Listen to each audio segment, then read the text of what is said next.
It's nighttime.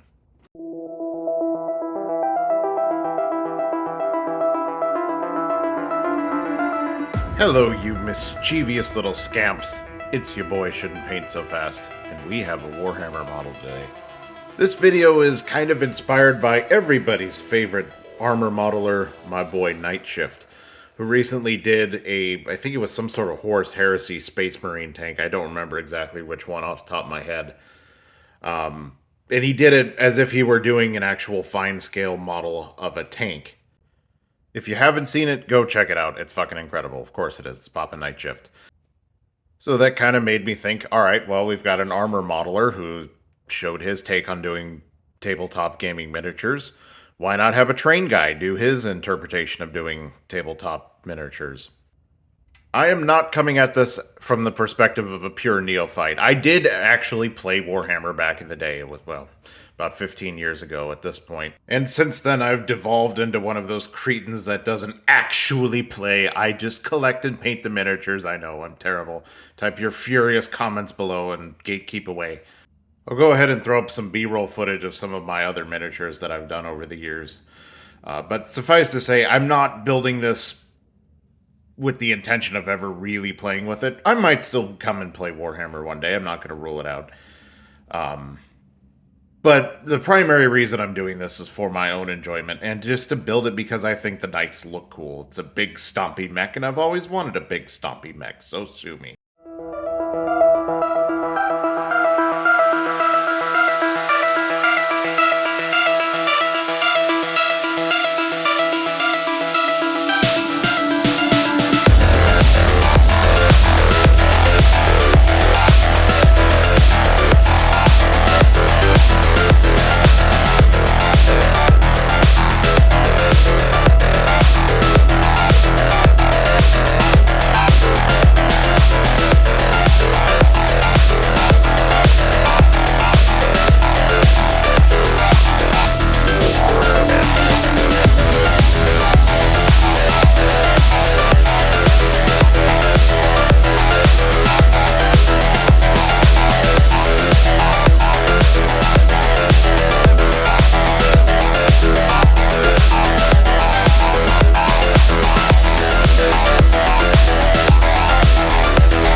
Okay, so I've got the model built into its major sub-assemblies. I think this is going to be the easiest way to paint it, working primarily with an airbrush.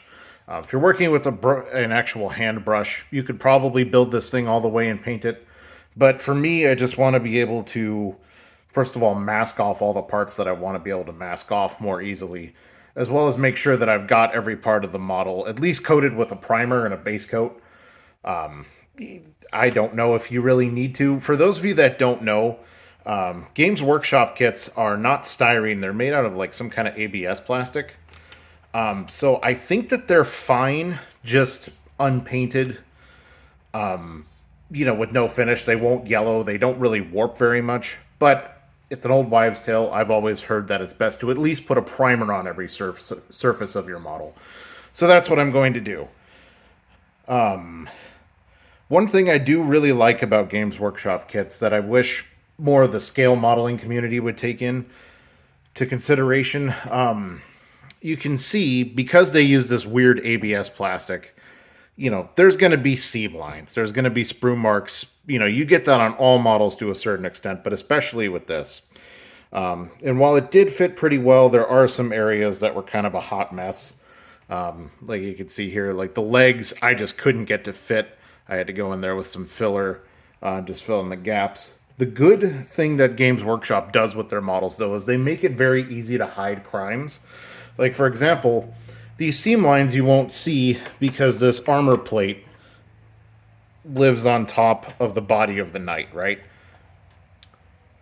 Just one little thing I noticed, with their kits. It's very easy to hide mistakes that you have, unless you like put a ding right in the middle of one of the shoulder pads or something, then you're kind of hosed. Speaking of base coats, for mine, we're going to start off with some black Mr. Surfacer 1500. And then on top of that, most of the model I'm going to be painting with AK Extreme Metal Aluminum. These are both relatively durable paints. They're going to be easy to mask over and to paint over. I might do some chipping and let the aluminum show through on certain parts of the model. Basing everything with aluminum is going to just make my life a lot easier. If you look at the box art, you can see most of the skeleton, and I guess the frame, for want of a better term, of the knights is just a solid gunmetal color. The aluminum is going to be a little bit brighter than a gunmetal, but I think once I weather it and once I paint the rest of the model and add the extra contrast, it'll look a lot less bright and a lot less shiny. That's what I'm hoping anyways. As for which knight house I am going to go with and what colors I'm going to be painting this thing with, orange is my favorite color, and I don't have a huge opportunity to do a lot of orange in my normal model making. So I wanted a knight house that had orange as one of its house colors. And the one I settled on was House Minotos, who were known for their bombastic personalities and ostentatious mustaches. Both of which are things I can definitely relate to. So per the wiki, their knight house colors are orange and brass. And I think on Lexicanium they also say they use black often as an accent color. So the three main colors I'm going to be using for the top coat: Mission Models Orange, Mission Models Brass, and Mission Models NATO Black. Of course, I'm going to be using a variety of other colors. I'll try to keep the bottles of what I'm using on screen to make it easy to tell what it is that I'm painting with at any given point. But that's our starting point. Basic 3-color paint job. Well, 4, including the aluminum. Let's get to painting.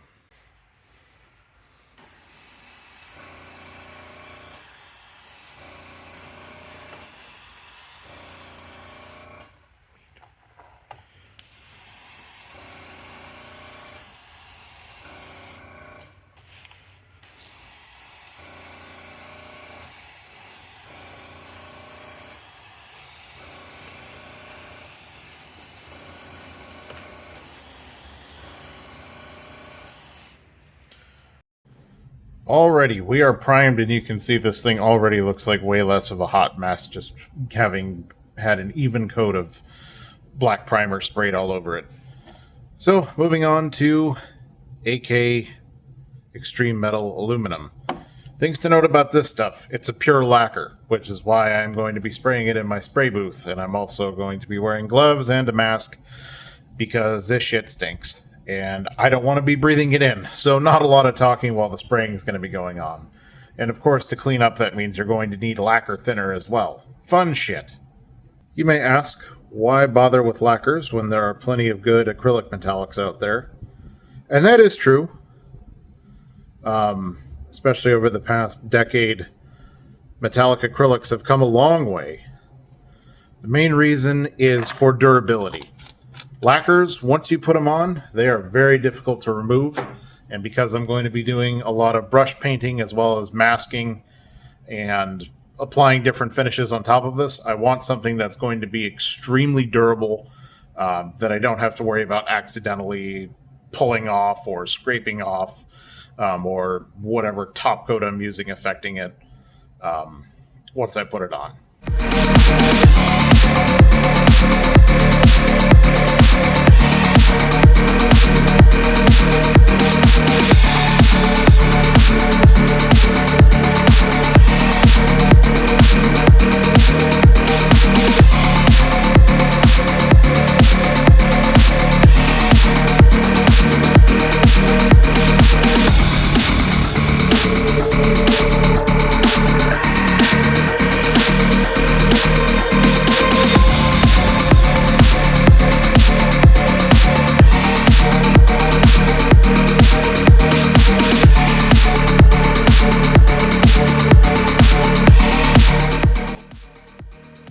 And as you can see, the finish ended up being just glorious. I'm really impressed with the AK Extreme Metal series.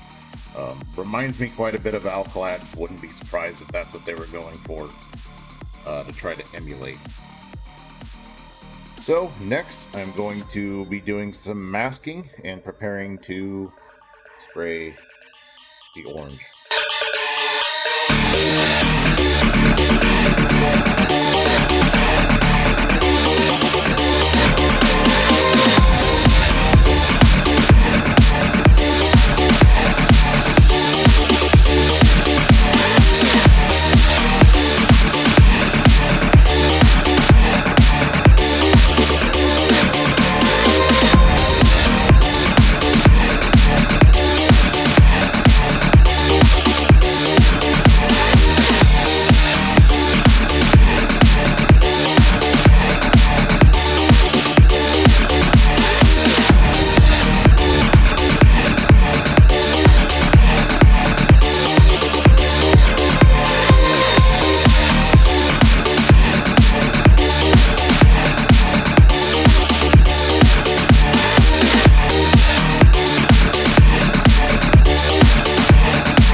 I just realized, too, I'm painting this thing Half-Life colors. Not that I'm obsessed or anything.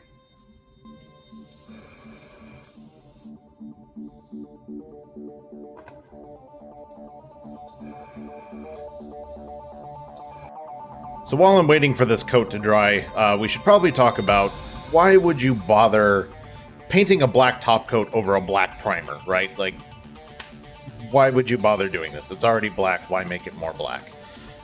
The first reason is, and I know it's really hard to pick up on my camera, in fact, I doubt you'll even be able to see it. This NATO black is actually a slightly different shade of black than the black Mr. Surfacer. It is a little lighter.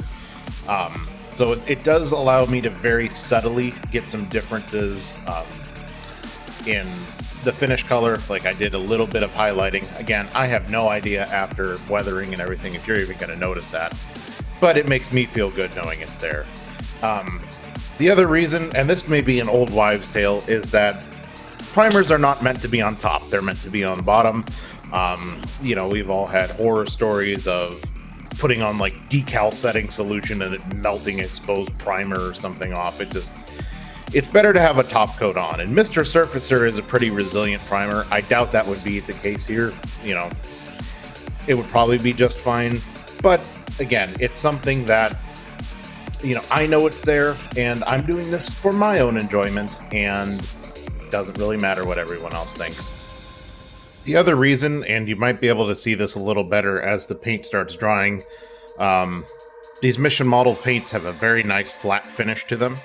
The Mr. Surfacer also is a flat finish, but it's a little, I guess, grainier, for want of a better term.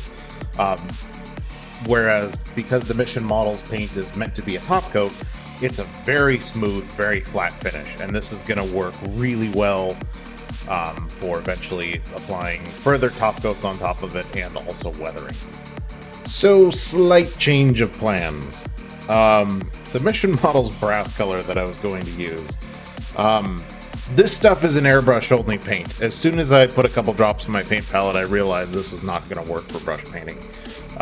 It's just too thin. It's like if you ever tried to brush Alclad, it doesn't work. You'd need like 15 coats and it would look caked on and crappy, and I just don't want to deal with that. So, I'm going with good old Tamiya X12 Gold Leaf. This is also what I use for the metallics on my Night Lords. The astute among you will note, of course, that gold is not brass. And you were right. I also realized, once I started kind of messing around with the mission model's brass, what I thought was brass in my head really was a gold leaf color. It just, not that it looks bad, it just wasn't what I was envisioning when I picked out a paint color. So, we're just going to use good old gold leaf.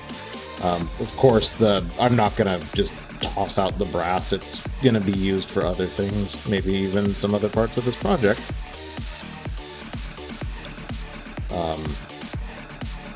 But yeah, just good to know, you can't brush that stuff.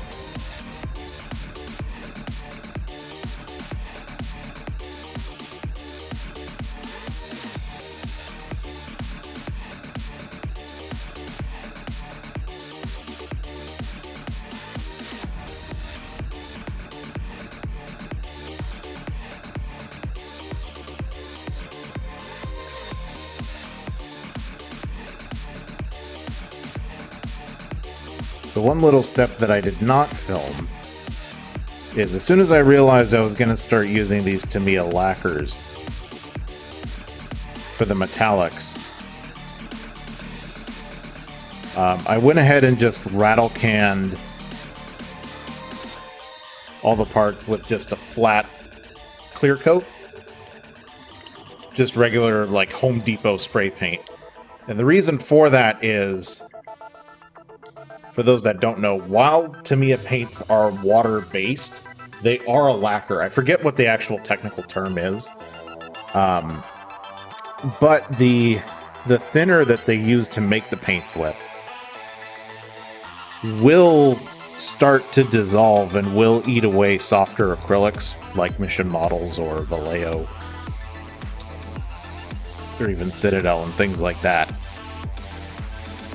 So the flat clear coat is there to protect that, and it also, I find that metallic paints like this just tend to grip better, for want of a better term, when you've got a nice flat finish beneath it. So I didn't bother filming that because you all know how to spray paint things. But something to keep in mind. Well, that was tedious. That took me about 2 weeks working on the weekends to do all the painting. But hopefully, as you can tell from the pictures, it was worth it. Especially the black and gold, I think, looks really nice. Up next, I'm going to work on doing some of the smaller details with the brush, as well as going in and patching up some of the metallics. As you can see, there is a little bit of overspray on some part of the models. I'm just going to go in and brush paint that with some of the various metallics I own.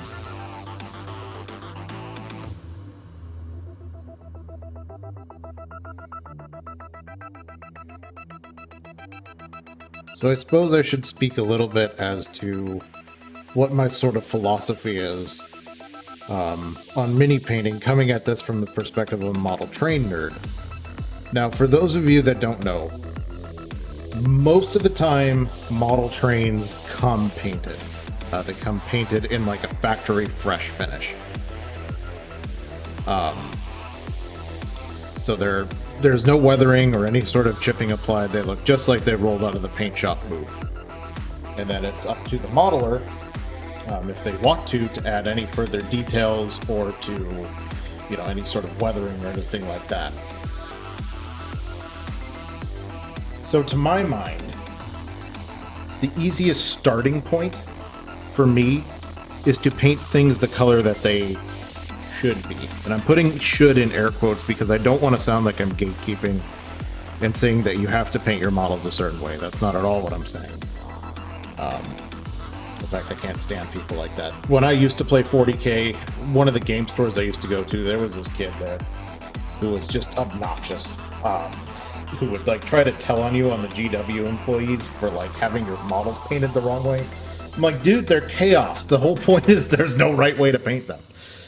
But regardless, you know, for me, it makes sense to paint things the color that I want them to be. We should phrase it maybe that way. And then work on modulation from there. And of course, I'm not saying that my way is better. I'm not saying that the traditional kind of two thin coats and wet blending sort of way of painting gaming miniatures is wrong. You can paint your models however you'd like.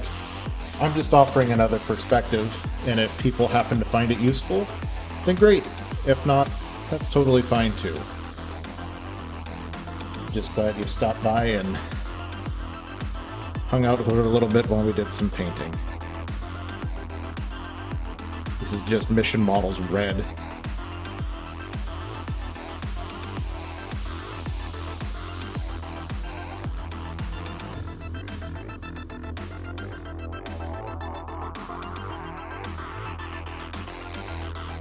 Like I said, I will go in later and add some post-shading detail once the base coat is dry.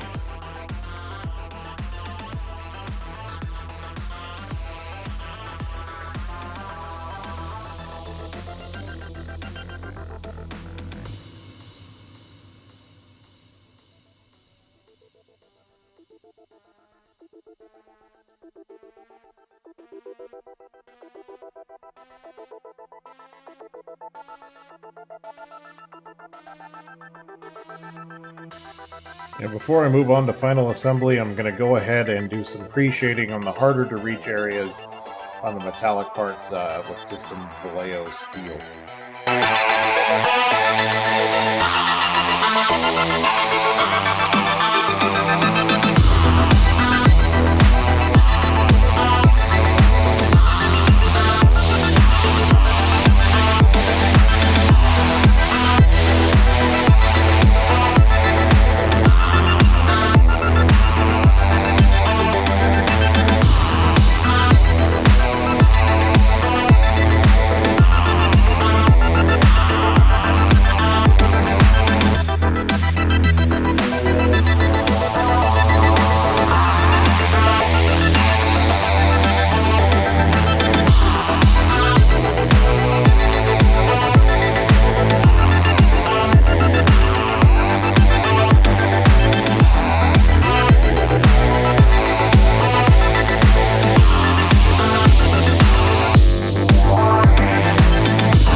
And there we are, about 99% assembled. The only part I have left is the crotch flag. I'm going to leave that off because I have a funny feeling putting the decal on that's going to be a pain. Next step is a glossy clear coat to give us a good base for the decals. Ooh, shiny. So, the obvious problem with doing a house that's not included with the kit is there are no decals specifically for House Minotos. So I'm just gonna kind of wing it and put whatever I think looks cool on there. Again, I'm sure there's some lore nerd who's probably gonna be screaming at me in the comments below, but eh. So as you can see, GW's decals are as thick and as uncooperative as ever, particularly in these larger areas. It's not really adhering to the compound curve of the shoulder pad quite so well, so I'm just going to hit it with some decal setting solution. This is Walther's Salva set. I've been using this since I was a little kid. And I'm just going to work some of these ridges out of the decals, and hopefully we will get them to sit nice and flat on the model.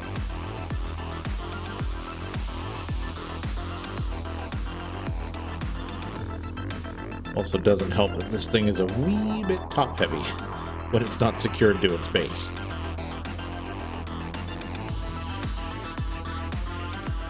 I'm going to switch to a soft bristle brush.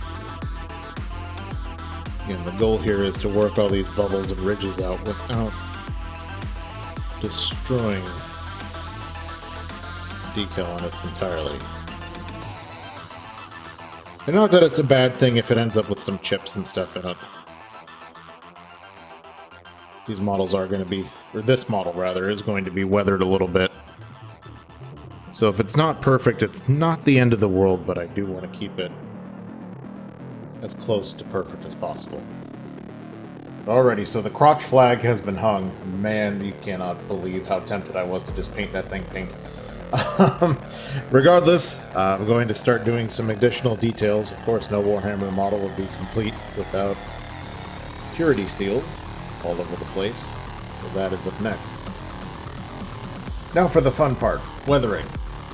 Going to start just by doing some panel liner. This is to me a brown panel liner. And I'm doing this while the model still has the glossy finish on it. The reason being that Tamiya panel liner is thinned to a very thin consistency, almost out of water. And it will flow very nicely into the little cracks and crevices on the model, as you can see.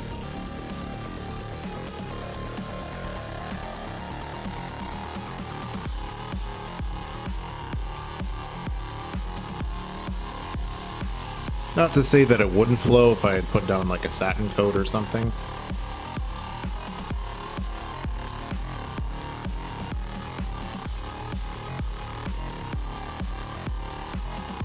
But I want to make my life as easy as I can.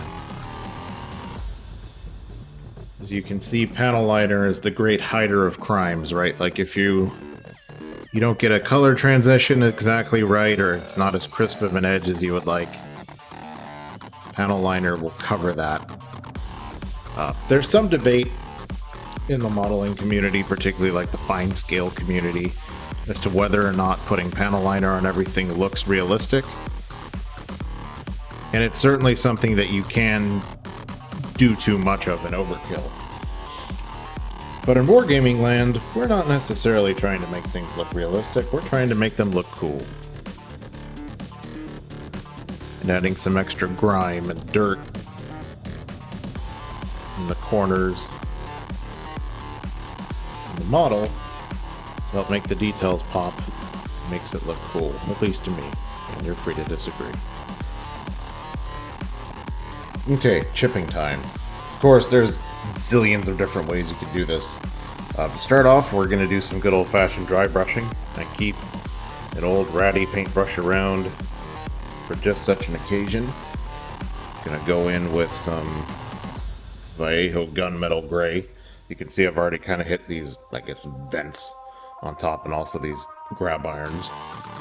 Gonna hit the grab iron on the missile pod. And also some of these other touch points on top of the body as well.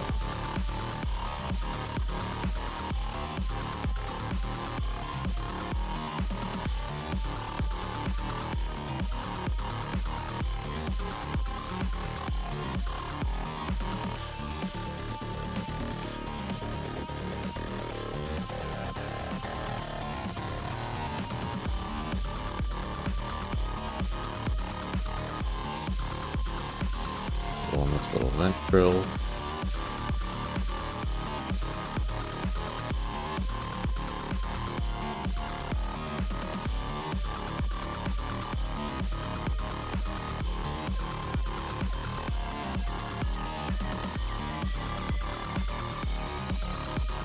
Also going to be taking a fine tip brush and just gently going in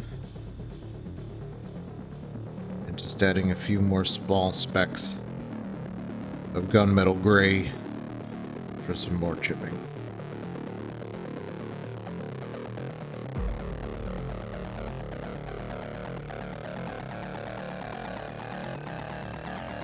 Particularly on the bottom of the legs, I expect there would be a lot of heavier chipping and the paint coming off due to the knight stomping through the ruins of Imperial cities and the like. Maybe kicking some orc war bosses in the face.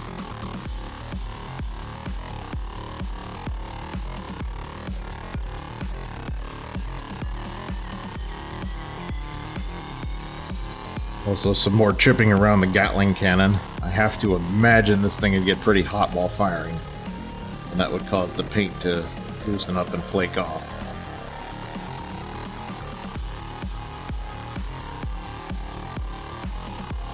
Another step, unintended, is going over the metallic areas on like the feet and the lower part of the legs with a lighter silver color. In this case, this is just Vallejo chrome silver, excuse me.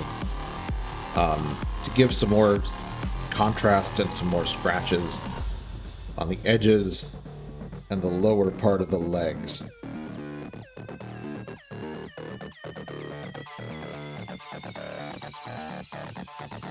You can see by using a chrome silver, it really stands out a lot more than if I were to use something like a gunmetal or even the aluminum silver that I originally sprayed most of the night with.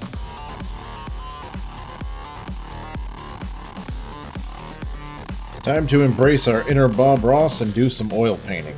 I've got some Tylon 502 oil paints and using their matte effect thinner. Now I'm going to do a pin wash over the whole thing.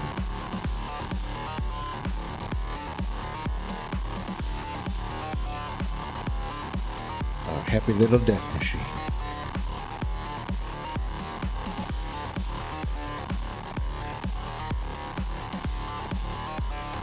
Now that I've given the legs a coating with the black pin wash, I'm now going to do something of a wet blend with some brown along the bottom.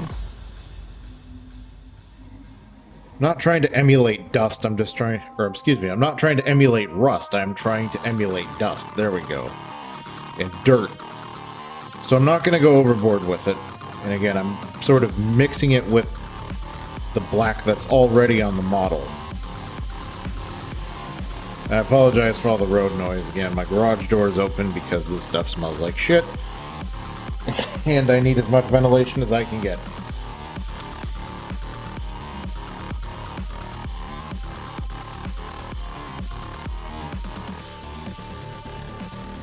But yeah, the goal here is just to emulate dust and debris getting stuck inside the leg of this thing as it walks around. I would imagine that the knights would not let their machines get very rusty. As a matter of pride. So I'm not going to be doing any like rust weathering. Just doing some light battle damage through the scratches. And then also just doing dust and debris that has accumulated like this.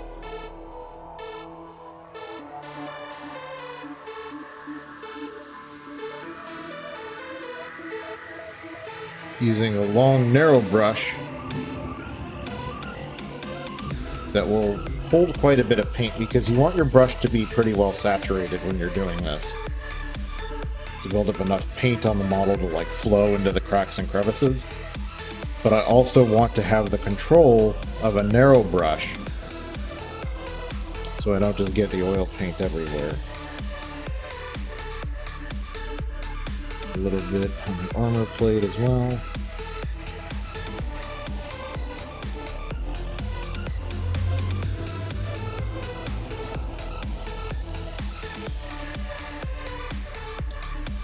I also haven't thinned the brown as much as I have the black. Again, just to make it a little easier to control.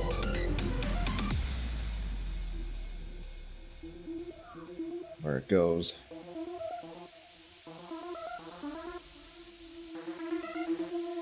Yeah, oil paints, man, they never cease to amaze me.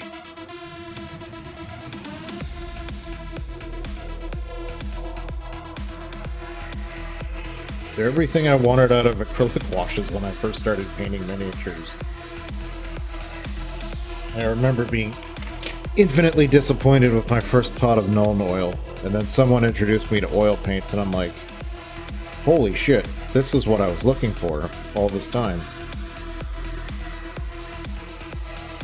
Okay, and then for the last step, I'm going to go ahead and hit the gun barrels and the exhaust stacks and possibly also the missile pod with just some black pigment to simulate carbon buildup around the gun barrels from firing and around from the exhaust stacks from burning whatever it is inside the reactor of this thing. And then going to hit it with the flat clear coat, and then I'm going to call it good.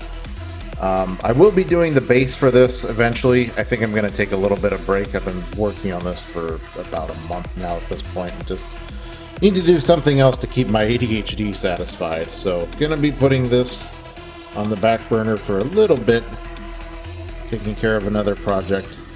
But there will be a part 2 of this video where I do the base, and it will hopefully not take as long for me to do, and I will be able to get the video edited in due time. So I appreciate y'all for sticking around for this, and I will see you in part 2 of Model Train Nerd building a Warhammer model.